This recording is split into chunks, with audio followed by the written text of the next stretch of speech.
Everyone, yes बिल्कुल सही आप देख रहे हो। मेरे स्क्रीन पे लिखा हुआ है यूजीसी नेट दिसंबर 2025 मेजर रिफॉर्म्स। आपको बहुत सारी वीडियोस दिखाई दे रही होंगी मेजर रिफॉर्म से रिलेटेड। जब मैंने भी ऑब्वियसली यूट्यूब आज खोला सुबह और मेरी क्लास ही चल रही थी, उस टाइम पे जो है मैंने देखा तो बहुत सारी वीडियोस जो है मेजर रिफॉर्म्स का दावा कर रही हैं और कट ऑफ हाई नहीं जाएगी, ऐसा हो जाएगा वैसा हो जाएगा। बहुत सारी चीज़ें मुझे देखने को मिली, तो मैंने कोशिश की है जानने की कि ऐसा क्या मेजर रिफॉर्म्स हो गया जो जेआरएफ अड्डा पे डिस्कस ही नहीं हो रहा, इतना क्या बड़ा चेंज आ गया। मैंने वीडियोस देखी, ऑब्वियसली मैंने देखी 3 वीडियोस और उसमें यही है कि आपकी कट ऑफ अब हाई नहीं जाएगी तो आपके लिए अच्छा चांस है। आप अगर फर्स्ट टाइम दे रहे हो तो फर्स्ट टाइम में आपका एग्जामिनेशन क्वालिफाई हो जाएगा और बहुत प्रयत्न करने के बाद जो है यूजीसी ने, एनटीए ने ये बात जो है वो मान ली कुछ लोगों की, जो ये रिफॉर्म्स लाने के लिए बहुत समय से प्रयत्न कर रहे थे, है ना। यूजीसी के ऑफिस में जा रहे थे, एनटीए के ऑफिस में जा रहे थे, कड़ी धूप में, बारिश में, ठंड में, गर्मी में, बहुत ज़्यादा उन्होंने जो है बहुत ज़्यादा प्रयत्न किया और फाइनली जो है वो रिजल्ट आया। तो क्या ये मेजर रिफॉर्म है जिसका आपको भी पता होना चाहिए। और मेरी जब क्लास चल रही थी मेरे को लगा ऐसा कुछ हुआ होगा अगर, और हमारे पास भी एक वीडियो आई कि ये वीडियो देखो, तो उसमें भी ये मेजर रिफॉर्म लिखा हुआ था। तो आई थॉट कि चलो इन्होंने बनाई है वीडियो, क्या पता हुआ हो मेजर रिफॉर्म। तो मैंने बच्चों से भी डिस्कस किया कि इस बार ऐसा किया गया है क्या कि यूजीसी नेट अगर आपने क्वालिफाई कर लिया तो आप उसके लिए फिल मत करो, ओनली जेआरएफ के लिए फिल कर दो या पीएचडी ओनली के लिए। तो ऐसा कुछ नहीं हुआ, है ना। और फिर मैंने अच्छे से देखा, क्लास खत्म होने के बाद अपनी वीडियो देखी कि है क्या माजरा क्या है। तो ऐसा कुछ भी नहीं है कि जो रिफॉर्म है, और मुझे ऐसा लगता है कि हम टीचर्स हैं, है ना, और हमारा काम है बच्चों को गाइड करना, किसके लिए, कि वो बेटर डिसीजंस ले सके, डिसीजन मेकर्स बन सके और अच्छे से चीज़ें समझ सकें। बट शायद हम बेसिक टर्मिनोलॉजी जो है वो अपनी ही क्लियर नहीं कर पा रहे कि हम कुछ चेंज और कुछ रिफॉर्म्स जो होते हैं वो अलग अलग चीज़ें होती हैं उनको समझ पाएं, है ना। एक पर्टिकुलर चेंज होना वो रिफॉर्म नहीं होता। यूजीसी नेट की एप्लीकेशन फीस बढ़ गई, ये रिफॉर्म नहीं है, it is a change basically, है ना। आपकी एलिजिबिलिटी जो है उसमें रिलैक्सेशन मिल रही है या सब्जेक्ट जो है वो चेंज हुआ, वो रिफॉर्म नहीं है, वो चेंज है to improve this system, to improve this examination standard. तो ये क्या है, ये चेंज है, राइट। तो यहाँ पे हमारे सामने आता है कि क्या मेजर रिफॉर्म हुआ है, और बात हो रही है इसमें इस चीज की कि आप अगर यूजीसी नेट क्वालिफाई कर चुके हो तो बार बार यूजीसी नेट के लिए अप्लाई मत करिए, क्योंकि बाकी जो लोग हैं उनको ये जो है नुकसान देता है, क्योंकि आप तो बार बार नेट करते रहते हो। नेट ऑलरेडी ऐसा है कि जहाँ पे एलिजिबिलिटी लाइफ टाइम है, तो बाकी बच्चों को अपॉर्चुनिटी ही नहीं मिल पाती और जिस वजह से कट ऑफ बहुत ज्यादा हाई हो जाती है, क्योंकि जिसने एक बार नेट क्वालिफाई कर लिया उसके लिए वो पेपर आसान हो जाता है, तो वो और ज्यादा एग्जाम दे दे के कट ऑफ हाई करते हैं। तो मेरा एक सिंपल सा यहाँ पे एक व्यू पॉइंट है। हाँ, ऑफ कोर्स अगर आप बार बार नेट देते जा रहे हो, आपकी जेआरएफ की एलिजिबिलिटी नहीं है, फिर भी दे रहे हो, फिर तो थोड़ी दिक्कत है, मत दो, है ना। बट अगर आपको जेआरएफ क्वालिफाई करना है, आप चाहते हो पीएचडी करना, स्टाइपेंड लेना, तो आपको जेआरएफ तो क्वालिफाई करना पड़ेगा। और अगर आपको जेआरएफ क्वालिफाई करना है, नेट और जेआरएफ के लिए सेम पेपर है, तो आपको जो है जेआरएफ के लिए अप्लाई करना होगा। तो ऑब्वियसली अगर आपकी कट ऑफ कम होगी तो आपका ओनली नेट हो जाएगा। अब यहाँ पे चेंज क्या है, क्या चीज है, क्या आप कर सकते हो कि आपके पास 3 ऑप्शन जो हैं वो दिए जाते हैं। मैं आपको दिखा देती हूँ। आप फॉर्म फिल करते हो तो आपके पास जो है ना इस तरीके से फॉर्म आता है, जहाँ पे आप बोलते हो कि मुझे अपना फॉर्म फिल करना है यूजीसी नेट का, किस बेसिस पे, असिस्टेंट प्रोफेसर के बेसिस पे, आपको जेआरएफ चाहिए उस बेसिस पे, या आप पीएचडी ओनली के बेसिस पे। तो हम ये बोलते हैं यूजुअली क्या होता है, अगर आपकी एज है ना, तो जेआरएफ एपी पीएचडी तीनों के लिए भर दो, जितना आपके मार्क्स आएंगे अकॉर्डिंग टू कट ऑफ आपका सिलेक्शन हो जाएगा। तो ये चीज हमारे पास यहाँ पे आ जाती है।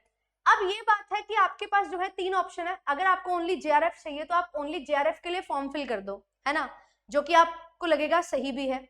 अब यहाँ पे देखो, अगर आप असिस्टेंट प्रोफेसर बनना चाहते हो, आपका मेन गोल है to do job as an assistant professor, तो आपका असिस्टेंट प्रोफेसर क्लियर हो चुका है, कोई दिक्कत नहीं है ना। तो यहाँ पे कोई बात भी नहीं बनती कि आप जेआरएफ के लिए करो। अगर आपको पीएचडी करनी है, स्टाइपेंड चाहिए, तब जाके जेआरएफ की बात आती है। तो अगर आपको पीएचडी करनी है, स्टाइपेंड चाहिए, तो जेआरएफ के लिए अप्लाई करना पड़ेगा।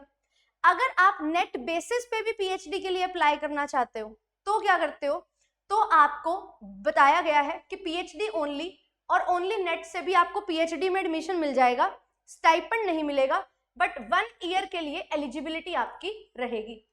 तो आपने अगर नेट क्लियर कर लिया, आने वाले 1 साल में जब से रिजल्ट डिक्लेयर हुआ आपको पीएचडी में एडमिशन ले लेना है। मिल गया एडमिशन तो बहुत बढ़िया, नहीं मिला तो दोबारा नेट दो, दोबारा पीएचडी ओनली करो। तो अब यहाँ पे देखो आपके पास क्या एक ऑप्शन बनता है। अगर आपको करना है पीएचडी में अप्लाई तो आप पीएचडी ओनली कर सकते हो, बट यहाँ पे क्या है, अभी इसको इतनी मान्यता नहीं मिली है तो प्रॉब्लम आ जाती है। आप एपी में फिल करते हो तो 1 साल का आपको टाइम मिल जाता है, तो आपको लगता है कि यार अभी मेरी तैयारी है, मेरा ना अभी बन नहीं रहा कि अगले 6 महीने में एडमिशन हो जाएगा, तो मैं अपना सीट सिक्योर कर लेता हूँ, 1 साल सिक्योर कर लेता हूँ और एपी के लिए भी फिल कर देता हूँ। तो ये बेसिक सी चीज है जो आप अपने परमुटेशन कॉम्बिनेशन से करते हो। तो यहाँ पे कोई रिफॉर्म आया क्या? ऐसा कुछ नहीं हुआ। क्या एनटीए ने कुछ बोला क्या कि आप एपी जीआरएफ और पीएचडी ओनली के लिए अप्लाई इस तरीके से करो? कुछ नहीं बोला गया। तो सिंपली जो है यहाँ पे सिर्फ और सिर्फ कुछ वो होता है ना कि एक सिंपैथी दिखाने के लिए कि हाँ जी हम आपके साथ हैं, हम बोल रहे हैं लोगों को कि आप सीट वेस्ट मत करो, वो सिनेरियो चल रहा है। अब डिसीजन आपको बनाना है, आपके पास यहाँ पे कोई ऐसा नहीं है कि आप इसके लिए फिल कर सकते हो इसके लिए नहीं। आप एज अ स्टूडेंट देखो आपकी क्या सिचुएशन है। अब देखो एक बच्चा है, उसने पीएचडी में एडमिशन लेना है, उसका जेआरएफ नहीं हुआ, उसका नेट हुआ, नेट बेसिस पे उसने अप्लाई किया, उसको रिजेक्ट कर दिया इस बेसिस पे कि जेआरएफ वाले वहां पे थे, तो उसको जेआरएफ चाहिए। अब उसने जेआरएफ करना है, अब उसको जेआरएफ करना है तो वो जेआरएफ तो करेगा, बट उसके मन में एक डर रहता है, अरे यार अगर नहीं हुआ जेआरएफ तो क्या पता किसी और यूनिवर्सिटी में मुझे नेट बेसिस पे मिल जाए, तो मैं एटलीस्ट सिक्योर तो कर लूं अपना टाइम, है ना, कि मुझे अप्लाई करना हो तो मैं अप्लाई कर पाऊं नेट बेसिस पे भी। तो बच्चा ऑटोमेटिकली एपी के लिए भी फिल करेगा, बेशक उसकी एलिजिबिलिटी उसको लाइफ टाइम मिल रही है। अब आपको एज अ स्टूडेंट अपने लिए सोचना होता है, उसके लिए आपके पास ऑप्शन है, कोई और आपके लिए सोचेगा ऐसा नहीं होता, है ना। आप सीट वेस्ट मत करो, हमें मौका मिल जाएगा, ये सारी चीजें सुनने में अच्छी लगती हैं, सिंपैथेटिक लगती हैं, एम्पैथेटिक लगती हैं, but reality is something different. हर किसी को अपना टाइम सिक्योर करना है, हर किसी को अपने लिए सोचना है, और वो अपने लिए सोच के ये डिसीजन लेते हैं। तो आप सभी जो हैं ये रिफॉर्म्स के चक्कर में अगर पढ़ रहे हो तो एज सच कोई रिफॉर्म नहीं आया है। बहुत सारी वीडियोस में सिलेबस चेंज को लेके भी सुन रही हूँ, जब से मैंने पढ़ाना शुरू किया ना, एक तो नेगेटिव मार्किंग और एक सिलेबस चेंज, ये चीजें चलती जा रही हैं। को 2 लोगों ने मिलकर मीटिंग की ना और उसमें सिलेबस का नाम आ गया तो यूट्यूब पे ऐसे बाढ़ आ जाती है कि सिलेबस चेंज हो गया, और ऐसा कुछ नहीं हो रहा। और अगर हम बात करें पेपर पैटर्न की, तो आप प्रीवियस ईयर को ट्रेंड को एनालाइज करो, आपको पता लगेगा कैसे क्वेश्चन आ रहे हैं टॉपिक से, तो ऑटोमेटिकली आपको पता लगेगा कि जो सिलेबस दिया हुआ है उसमें 2-4 चीजें और आगे जुड़ गई हैं, उनको हम कवर कर लें। तो एज सच कोई बड़ा चेंज है, कोई पैटर्न में बिल्कुल बदलाव नहीं देखने को मिल रहा कि आपका जो पेपर के नंबर ऑफ क्वेश्चंस चेंज हो जा रहे हैं, टाइमिंग चेंज हो जा रही है, नेगेटिव मार्किंग आ रही है, ऐसा कुछ नहीं है। जब नेगेटिव मार्किंग आएगी 6 महीने 1 साल पहले आपको बता दिया जाएगा, और ये चीजें चलती रहेंगी, है ना। कोई अपने व्यू पॉइंट से बोल रहा है कि नेगेटिव मार्किंग आ सकती है, किसी का अपना कोई व्यू पॉइंट है, वो बोल रहा है नेगेटिव मार्किंग आ सकती है, आनी चाहिए, नहीं आनी चाहिए। क्या होना चाहिए उसके लिए आप और मैं नहीं है, क्या होना चाहिए उसके लिए अथॉरिटीज हैं जो डिसीजन ले लेंगी। अगर आप उस पोजीशन पे पहुंचना चाहते हो तो it is very very important for you कि आप अपनी एनालिटिकल थिंकिंग डेवलप करें। आप पहले अच्छे से पढ़ाई करें, पढ़ाई करके डॉक्टरेट डिग्री लेके कुछ ऐसा कंट्रीब्यूट करें जिससे लगे कि आप कुछ बेहतर डिसीजन ले सकते हो और उस पर आप काम करो। तो फोकस करो जो आप कर सकते हो, फोकस करो जो आपके कंट्रोल में है, ना कि जो होना चाहिए आप उस पर फोकस कर रहे हो, क्योंकि ना तो आपके पास इतनी पावर है और ना मेरे पास इतनी पावर है, ना हमारी अभी इतनी हैसियत है कि हम सवाल उठा सकें चीजों को लेके। जो चीजें चल रही हैं वी हैव टू फॉलो, जब तक हमारे पास इतनी पावर नहीं है कि हम कुछ चेंज ला सके।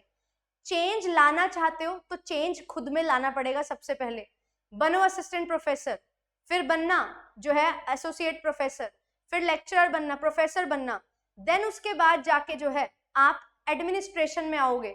जब आप एडमिनिस्ट्रेशन में आओगे तो बड़े बड़े जो चेंजेस होते हैं हायर एजुकेशन में उनमें आप ज्वाइन कर पाओगे, उनमें अपना मत दे पाओगे, फिर उसके बाद जो है कुछ चीजें हो पाएंगी पॉसिबल। अभी यूजीसी नेट एस्पिरेंट के तौर पे आप कुछ बड़ा चीज नहीं कर सकते। मैं यूजीसी नेट के लिए तैयारी करवा रही हूँ, मैं भी कुछ बड़ा नहीं कर सकती। हम सिर्फ एक चीज कर सकते हैं, वो है अच्छे तरीके से पढ़ना, अपने कंट्रोल में जो चीजें हैं उनको अच्छे से लेके चलना, और जो चीजें कंट्रोल में नहीं है उनके बारे में नहीं सोचना। क्या होगा कैसे होगा सब सोच लिया जाएगा, आपके पास डिसीजन आएगा और आपको उसको फॉलो करना होगा, दैट इज इट। आज तक ना तो यूजीसी नेट के ऑफिस में जाके, यूजीसी के ऑफिस में जाके, एनटीए के ऑफिस में जाके कुछ हुआ है, ना कुछ होगा। हाँ, आपको लुभाया जा सकता है कि अरे हम गए हैं, ये हुआ है, वो हुआ है, कुछ नहीं होता है ना। कंटेंट जो है वो क्रिएट किया जाता है एंड वो आपको सेल किया जाता है। कोई भी चीज ना इस दुनिया में फ्री में नहीं है। अगर आपको कोई चीज फ्री मिल रही है तो वो आपका टाइम ले रही है, आपकी थिंकिंग कैपेबिलिटी को कम कर रही है, क्योंकि आप अपने लिए नहीं सोच रहे, किसी और, कोई और सोच रहा है आपके लिए और आप उसको फॉलो कर रहे हो। तो बी अवेयर, है ना। पैसे से बहुत इंपॉर्टेंट चीजें हैं जो आपकी जाती हैं, समय, है ना, आपके सोचने समझने का तरीका, आप किस तरीके से चीजों को क्रिटिकली एनालाइज कर सकते हो, वो खत्म हो जाता है जब आप किसी और के द्वारा सोची गई चीजों पे फॉलो करते हो। ठीक है, तो आपको अवेयर रहना जरूरी है, फिर उसके बाद ये सारी चीजें हो जाएंगी। आज की वीडियो में इतना ही ये रखूंगी, ये वीडियो को ज्यादा बड़ा नहीं करूंगी। अगर आपको लगता है कुछ मीनिंगफुल मैं आपको बता सकती हूँ, मैं सेल्फ अवेयरनेस क्रिएट करती हूँ, आपको ऐसा लगता है कि हाँ यार ये चीजें हमें फील हो रही हैं, बट ऐसा कोई कुछ बोलता नहीं है तो हम भी उसके बारे में सोच नहीं पाते हैं, तो ये चीजें अगर आपको लग रही हैं तो आप मेरे साथ कनेक्ट कर सकते हो, क्लासेस को ज्वाइन कर सकते हो, जहाँ पे हम मिल के पढ़ते हैं। मैं भी सीखती हूँ, आप भी सीखते हो, मैं सिखाती हूँ, आप भी सिखाते हो, एंड हम दोनों अपने अपने गोल्स को पूरा करते हैं, राइट। तो फोकस करो इन चीजों पे कि हम म्यूचुअली ग्रो करें, ना कि मैं आपको हर चीज बताती जाऊं और आप रोट लर्निंग वाले फेज में चलते रहो कि जो बता दिया बस वही पत्थर की लकीर हो जाए। Focus on your self, be self aware and all the very best. अच्छे से पढ़ाई करो, फॉर्म फिल करो एंड अपने लिए सोचो। ये एग्जाम कोई और आपके लिए नहीं सोचेगा, आपको अपने लिए सोचना होगा एंड उसके बेसिस पे फॉर्म फिल करके पेपर क्लियर करना होगा। मिलूंगी आपसे नेक्स्ट सेशन में। Thank you so much. Regular 12 बजे और वीकेंड्स पे 5 बजे आपके लिए क्लासेस हो रही हैं, आप लोग ज्वाइन कर सकते हैं कॉमर्स के लिए मुझे, है ना। और चैनल को सब्सक्राइब कर लो अगर फर्स्ट टाइम आए हो, क्योंकि ये चैनल पे कंप्लीट सॉल्यूशन जो है वो आपको प्रोवाइड किया जाता है। अब मिलते हैं नेक्स्ट सेशन में, ठीक है। Thank you so much. और ये जो सच और झूठ है ये बिल्कुल झूठ है, कोई रिफॉर्म नहीं आया है, तो फोकस करिए अपनी तैयारी पे। ये 60-70 दिन है, अच्छे से एप्लीकेशन को डाउनलोड करके, पीडीएफ वगैरह डाउनलोड करके पढ़ना शुरू करो एंड मॉक टेस्ट प्रैक्टिस करो, यही आपको अल्टीमेटली रिजल्ट देंगे। रिजल्ट वाले दिन कोई रिफॉर्म्स की बात नहीं करेगा, तब दिखाएंगे ये AIR1 आया, ये AIR2 आया, है ना। तो जब जो चीज बिकती है वही चीज आपको दिखाई जाती है। तो फोकस करो अपनी वैल्यू बनाने पे, ना कि दूसरों को पंप करते रहो, हम आपके साथ हैं सर मैडम, ये करते रहोगे तो कभी भी अपने लिए कुछ नहीं कर पाओगे ज्यादा अच्छे से। आप किसी को फॉलो करते हो, एडमायर करते हो, इट इज परफेक्टली फाइन, सभी लोग करते हैं, सबके आइडियल होते हैं, बट अगर आप फालतू की चीजों में अपना टाइम वेस्ट कर रहे हो वो आपकी सबसे बड़ी गलती हो जाएगी। ठीक है, मैंने सच्चाई से ये चीज आपके सामने पेश करने की कोशिश करी। आई होप कि कुछ बुरा आपको ना लगा हो, अगर लगा है तो आप इस पर सोचो, और अगर आपको लगता है कुछ गलत मैंने बोला तो जरूर बताना। बट यस, अपने लिए सोचना शुरू कर दो। जिस दिन आप अपने लिए सोचना शुरू कर दोगे उस दिन आपके लिए चीजें सही होना शुरू हो जाएंगी। ठीक है, thank you so much, bye bye, next session में मिलते हैं।